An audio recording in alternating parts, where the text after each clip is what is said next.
So, Jihad Ramadan. He finally was caught. Yes, finally. Here in 2019. From 2005 to, yes. To be wanted from 2005, that's a long time. Like, subscribe, ID in the Discovery Channel. Yes, ID in the Discovery Channel. The links are provided below. Get that Discovery Go app as well as an ID Go app. You might want to get those two things, combine them, make them into one. So, yes, 33-year-old Jihad Ramadan. Authorities have been searching for him since 2005. Ramadan was on the loose and wanted for murder and unlawful flight to avoid prosecution. Did you get that? Wanted for murder and unlawful flight to avoid prosecution. That means on the run. Running from law enforcement. September 11th, this past September 11th, 2019, Ramadan turned himself in to Norfolk police in Hampton Roads, Virginia. He's charged with second-degree murder. The things that I want to say might sound inappropriate. This individual being of, yes, Arab. Him being an Arab, right? When I first thought about it, I'm thinking to myself, see, usually individuals, it's not discrimination or anything, but anybody, yes, with common sense and logic on a resolve would say usually an individual like that will go in hiding, as in hide their face, because remember, there's veils and everything. You know what I'm getting with the head coverings and all the rest, which is why this is an interesting story, because he himself went into hiding, and yet he may have, yes, endured longer away from a jail cell. Does that make sense?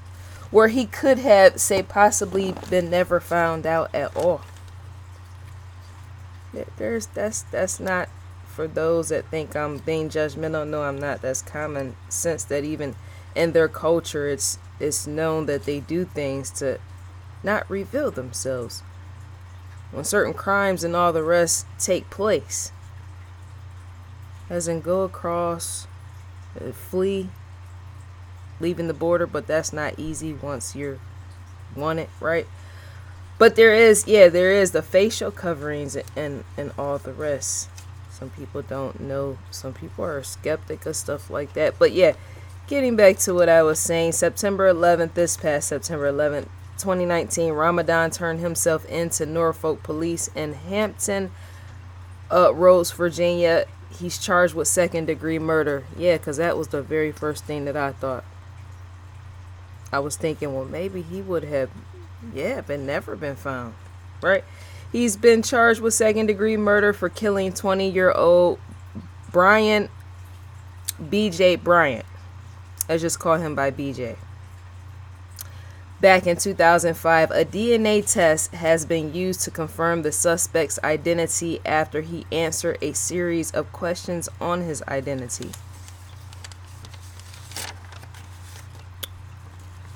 See, because to flee and be gone for that long, for that many years, is to say the walls sooner or later are going to begin to close in on you. The suspect, I'm saying. There's only so many places, see, to be American born, let's see, versus many Arabs that say freely come back and forth over here. They're more, let's figure this out.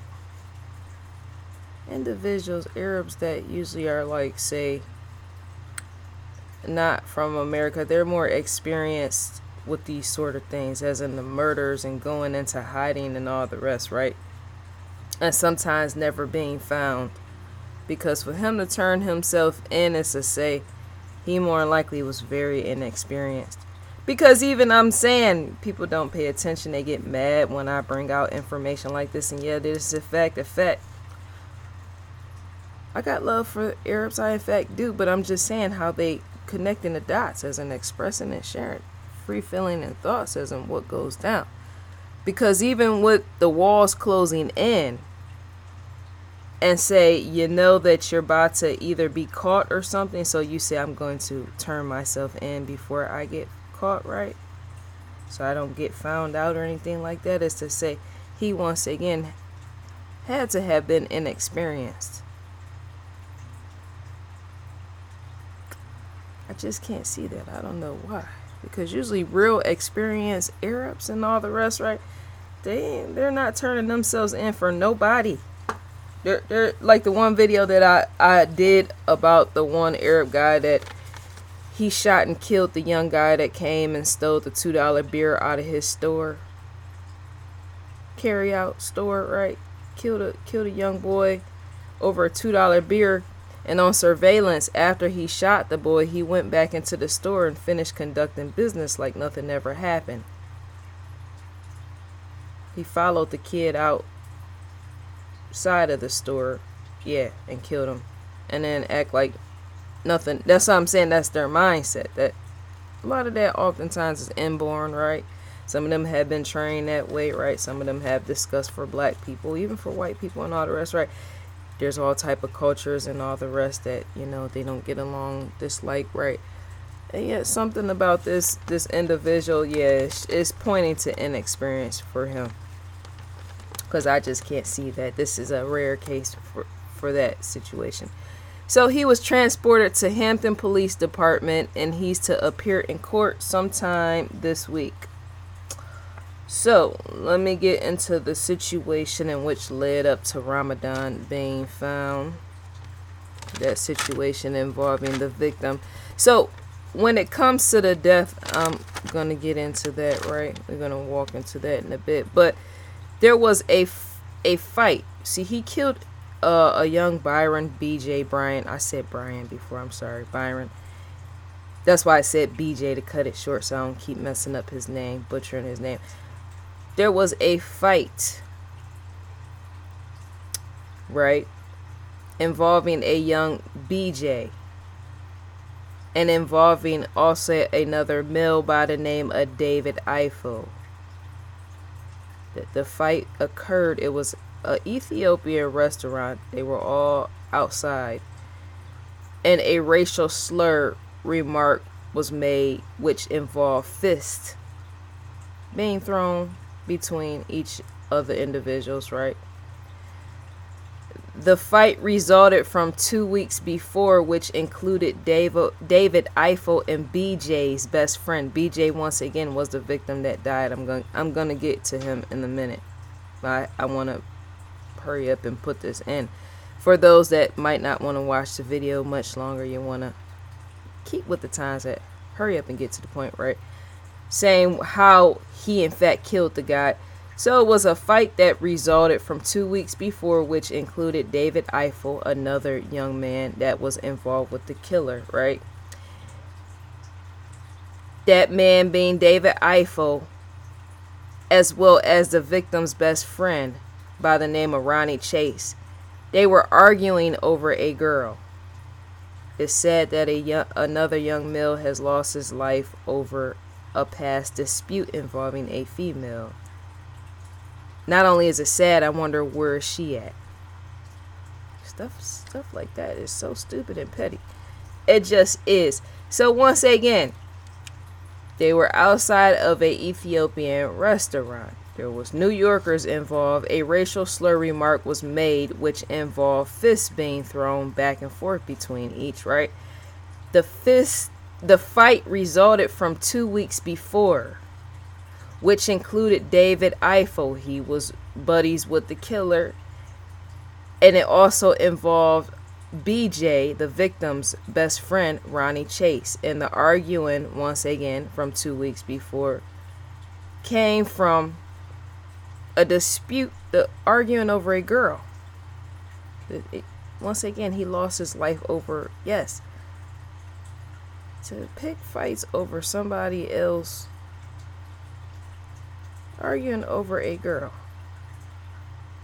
from 2 weeks before a young guy has to die.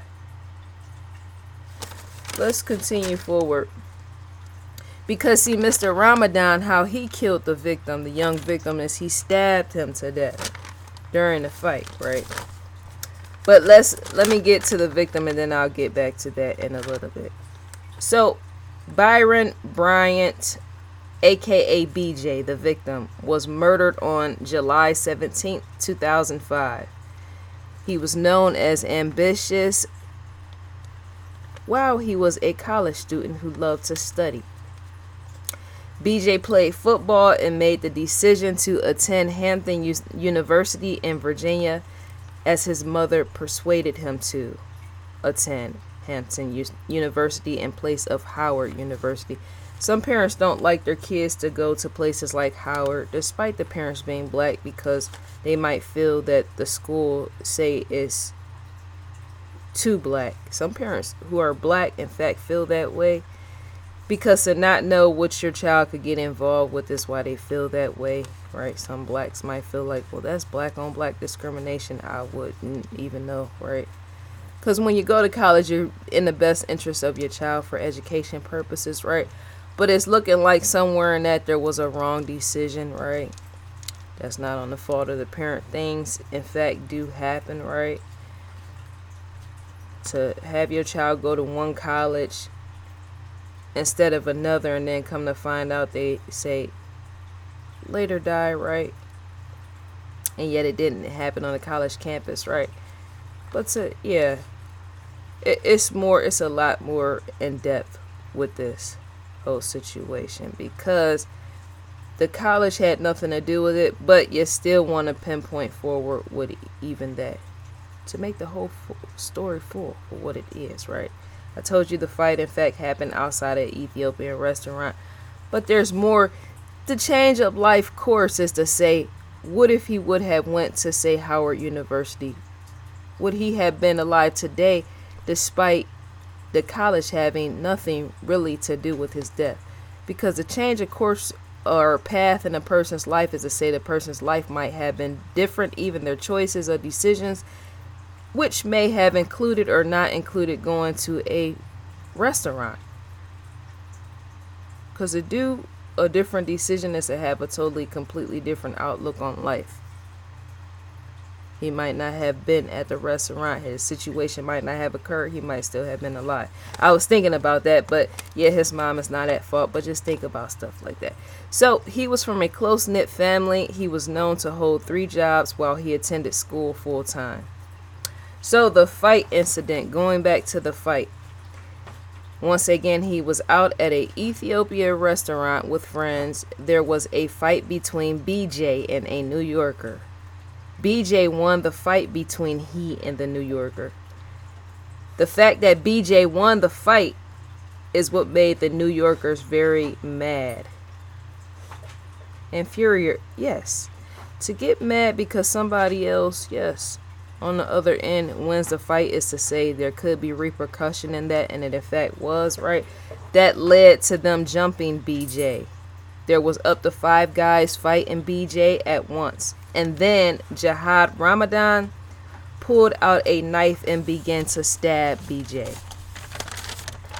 He stabbed him because he didn't like the fact that he won the fight. So when EMS crew arrived to the location where I'm sorry. Let me go back. That's the conclusion. Let me close and resolve and rewind back. When EMS crew arrived to the location where BJ was, he was on the ground and on his way to death from the stab wound given to him by Jihad Ramadan. The scene was full of chaos. People were running out of the building and many were screaming and yelling at one another. Ramadan left the state right after he stabbed BJ. That individual up in the photo right there. He, in fact, left the state right after he stabbed BJ. Ramadan had no criminal history before the dispute and stabbing. You always still want to decipher and understand and try to make way and feel. Because, see, New Yorkers, they have a mind that can be... I love New Yorkers. I love New York, right?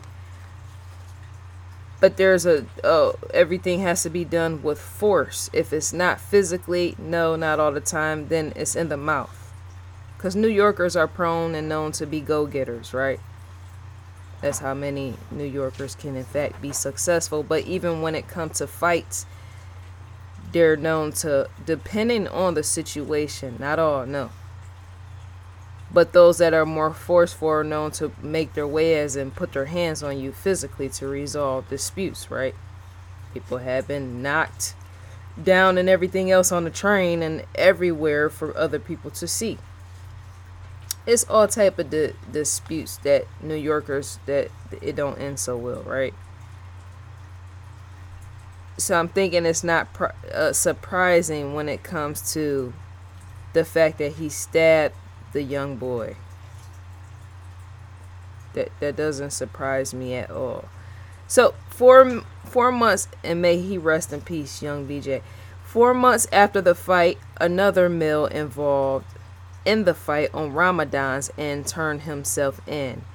He too told the investigation team where he dropped off Ramadan after the stabbing. That gentleman, not gentleman, no. Let me fix that word. That's the second time I used that. He's in fact not a gentleman, because to be involved with murder, as I said, there's nothing gentle in that.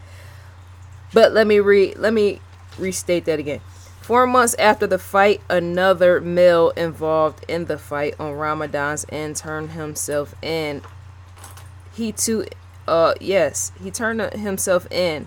He too told the investigation team where he dropped off Ramadan after the stabbing. That male was in fact David Eiffel, the one I spoke on in the beginning of the video involving the fight, right? The individual who dropped off Ramadan, he, yes, was a part of the problem as a cause of the fight, which led to BJ's death, right? That's why I don't like stuff like that. How situations turn out, because see, a young guy has died all in relation to a female, right? David Eiffel and Ramadan were friends, right? And so 4 months after all this take place, David Eiffel, being friends with Ramadan, he turns himself in, as in gives himself up to law enforcement, but then he tells the investigation team where he dropped off Ramadan at, right? All this is turning on each other. The disputes, I'm saying.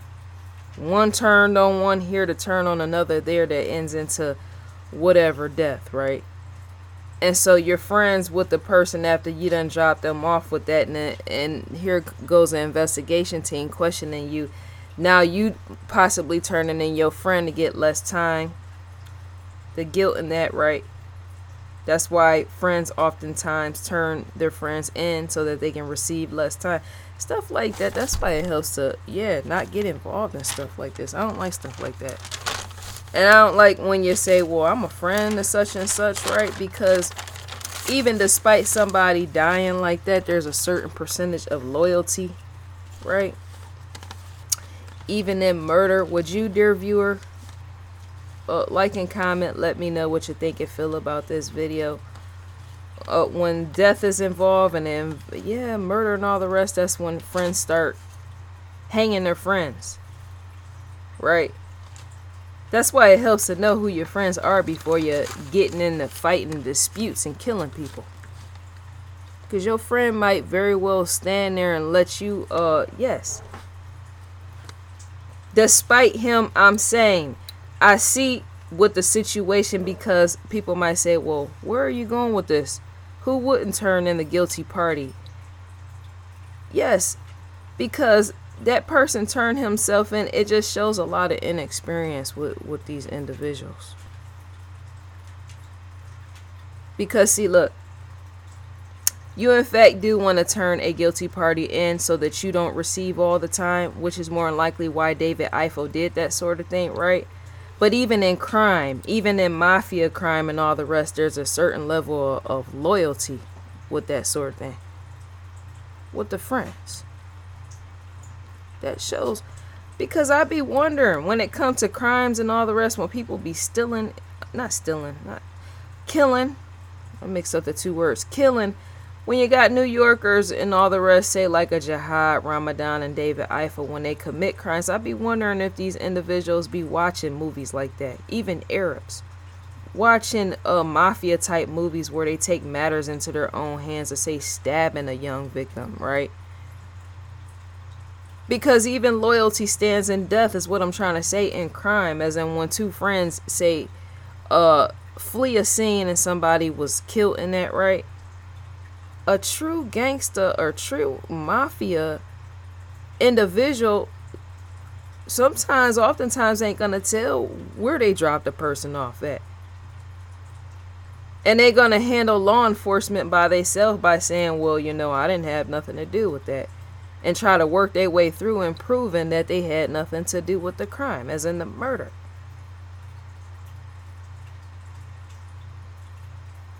I like to question people's mindset, which is why we're here to begin with, right? Don't kill people if you don't know what you're doing.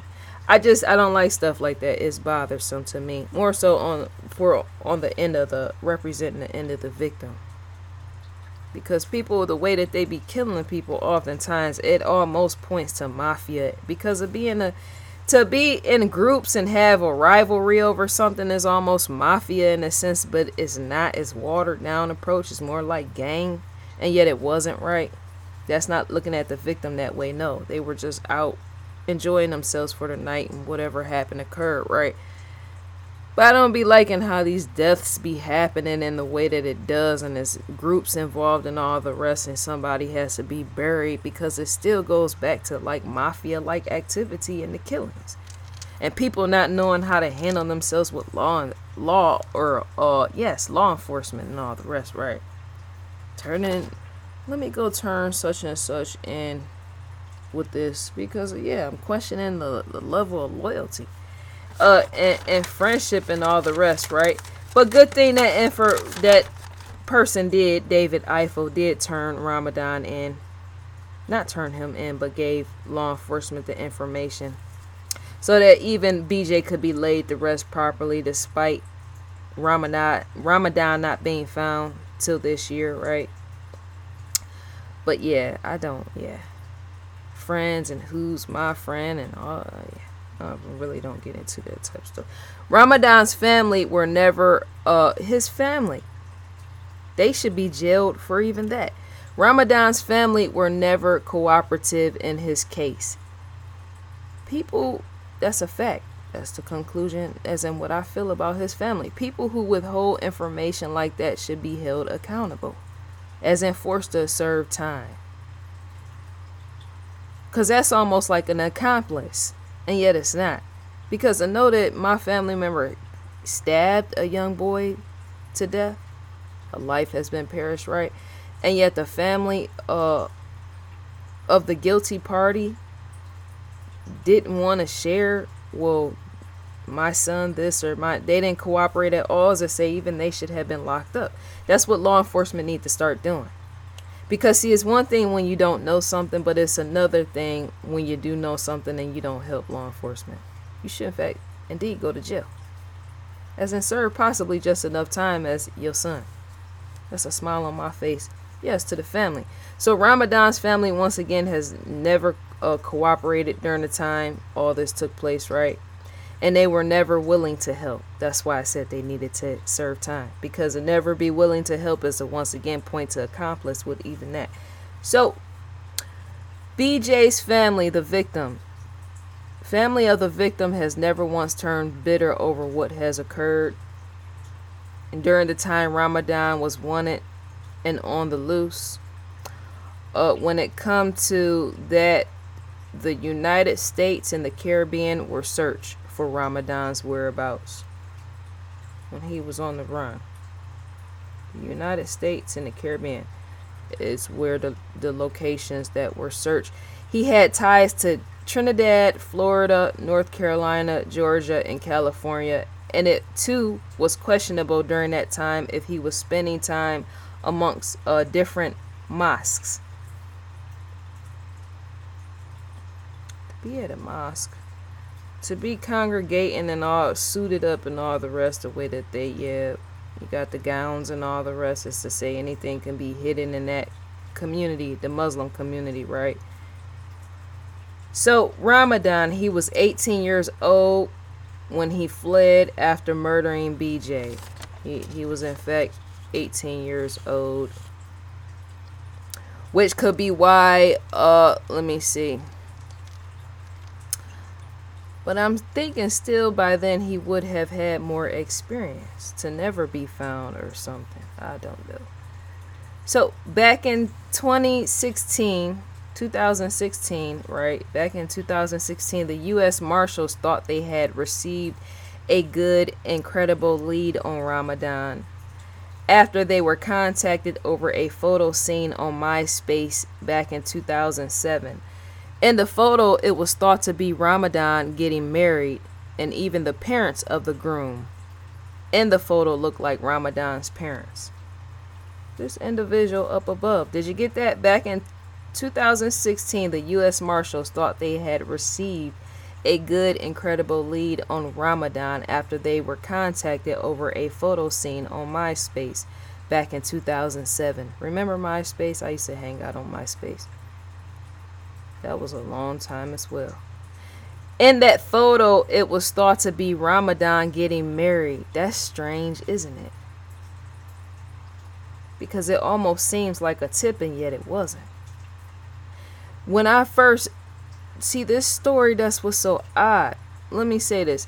In the photo, it was thought to be Ramadan getting married, and even the parents of the groom in the photo looked like Ramadan's parents. That's strange, and that's odd and rare for a male to be in a photo and look like, yes, the guilty party, as well as the parents to look just like it, right? So in saying that, what I thought was this male right here, I thought what he tried to do was to throw the attention off of himself. How you kill somebody, right? And then you come across something online, or somebody you know, maybe somebody personally contacted him and say, you know what, I was on MySpace or wherever, and I seen somebody that looked like you. I seen a photo. You don't know who was talking to who, right? Because even there's secrecy in the Muslim community and all the rest, right? Arab community, right?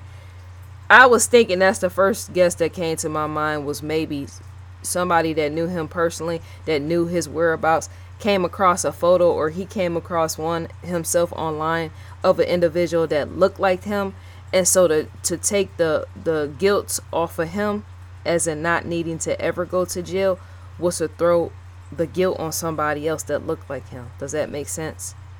To say I came across a photo, or somebody I know comes across a photo and it looks like me, and the people in the photo look like my parents, is to say I can even use that on law enforcement. Mistaken identity is in a sense, right?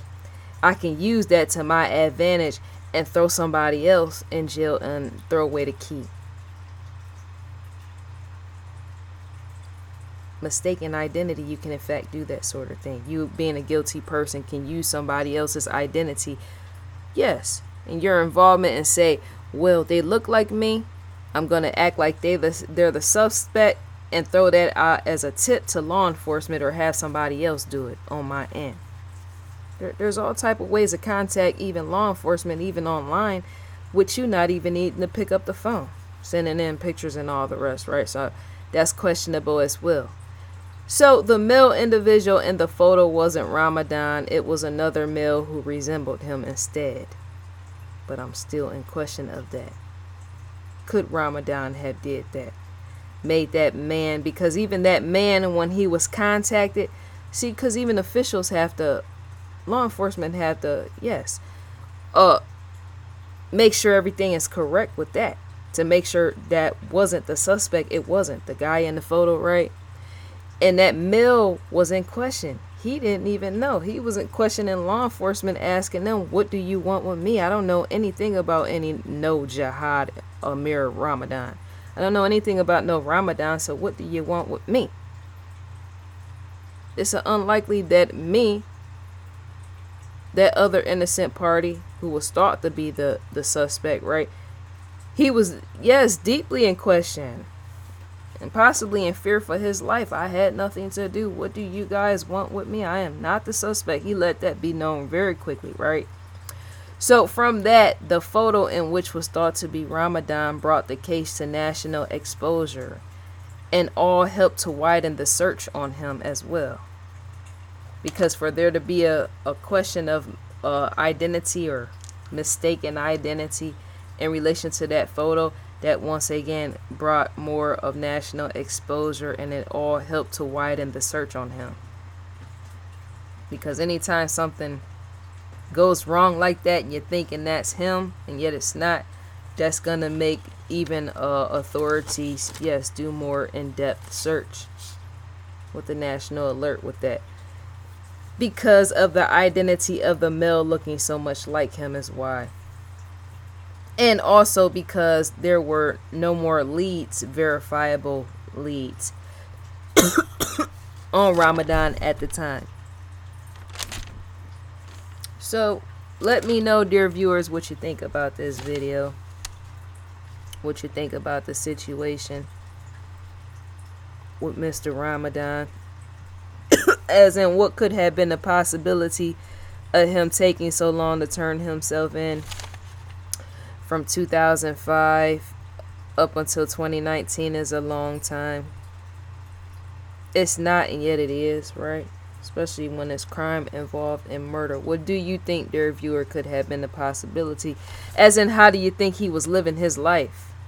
Could he have been amongst the Muslim community and all, congregating and all the rest, and not showing whatever? I don't know. Because see, that's to say he had to have been hiding somewhere, because if not, he would have been found out or something. There's a lot more to this story to Mr. Ramadan, as in what he was doing and why.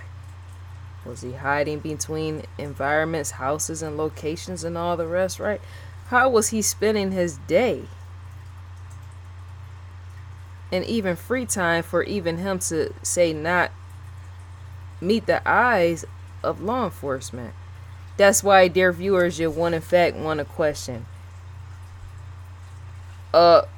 Yes, a show, TV show more than likely will be coming out of even his story, right? But even say if it doesn't, it's to say even to work your proper logical, critical thinking skills is to question him. As in, what was the likelihood of him doing whatever in the dark? Because where do you go once you kill somebody and then go hide away? What do?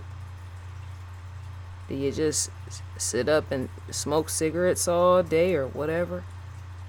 Right? Watch TV all day. I mean, what happens? Because to be hiding this, so you say you have to really hide. Right? So we're in fact on investigationdiscovery.com. The ID logo sits in the far left corner. It in fact stands up in the far left corner, right? Live now, Murder in the Heartland. Just added. To gain access to this is to provide who you're subscribed to. That's why that's padlocked down. It's an exclusive. There's a few like that. That's how you would in fact get in to the episodes. Lieutenant Joe Kenda. Unlock episodes. To gain an audio-visual preview is to click the play button right here. You can in fact add to watch later by clicking the plus sign.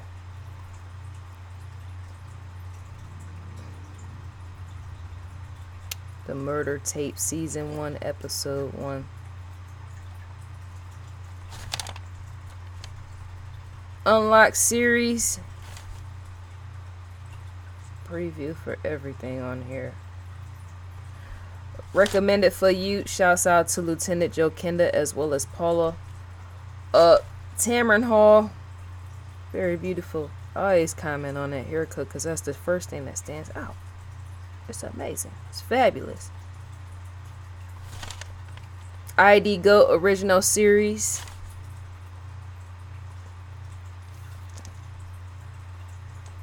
I usually try not to speed through.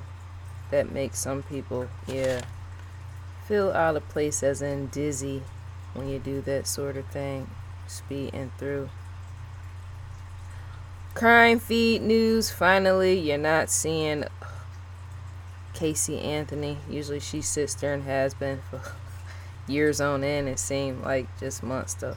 Crime feed news. Crime feed news. To gain access to the crime feed is a click right within here. You would in fact be directed to the outside. Yes, to the other side. Crimefeed.com. Full of latest, greatest of murder and mayhem. Newsletter from Investigation Discovery. To receive a newsletter is in fact free. Yes, it is. To receive a newsletter is to type your email address in and click next, and you would in fact receive a newsletter from ID, Investigation Discovery. So once again, dear viewers, let me know what you think and feel about this video, as in,